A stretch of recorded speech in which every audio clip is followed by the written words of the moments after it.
minsan sa mundong ito may mga bagay-bagay talaga tayo na hindi natin malubos maisip kung bakit nangyayari. Napakahiwaga ng buhay natin sa mundong ito. Parang dagat lamang na hindi natin, bagamat ang gandang tingnan sa taas at banayad siya, pero siya isa pong mahiwaga. Kung dito po sa lupa ay may mga nilalang na hindi natin nakikita, sa dagat din po ay may mga nilalang na sila, pawang sila, hindi rin natin nakikita. Maraming pong mababangis na hayop dito sa dagat, kasi ang alam na natin sa kapatagan sa lupa ang may mga bangis, dito po ay may mga bangis din. Sa lupa, samahan pa ng mga tao, hindi nga natin alam kung ano meron pong pag-uugali ngayon ng mga karamihan, dahil hindi po natin alam kung ano kanilang pinagdadaanan. Kaya sa mundong ito na mahiwaga, masalimuot, tanging Diyos lamang ang nakakalam ng ating dapat gawin, mga kabutin. Mulit-muli po akong nasasabi sa inyo na mahalin natin ang buhay, pahalagahan natin ang buhay na ibigay ng Panginoon.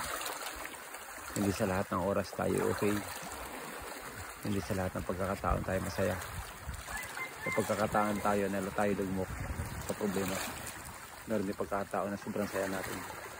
Kaya atin pong timbangin at lumihin ang ating buhay dito sa lupa, na parang alon ang lalaro sa dagat. Kung siya sa mapadpad at mahampas ng alon ay ayos lamang. Yan.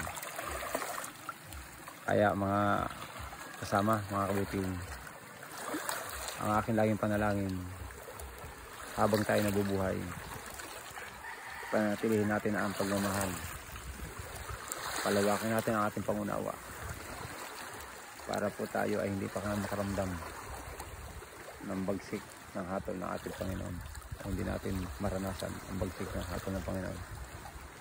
Kaya pakainganat lang natin at lagi nating panatilihin na tayo kalmado sa lahat ng oras, na lagi natin isipin at huwag natin tatanggalin ang pagmamahal sa ating kapwa, sa ating lipunan, sa ating sarili at sa ating Panginoon.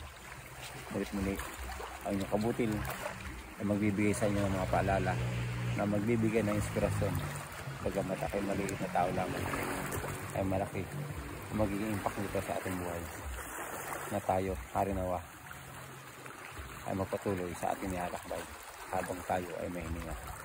God bless you.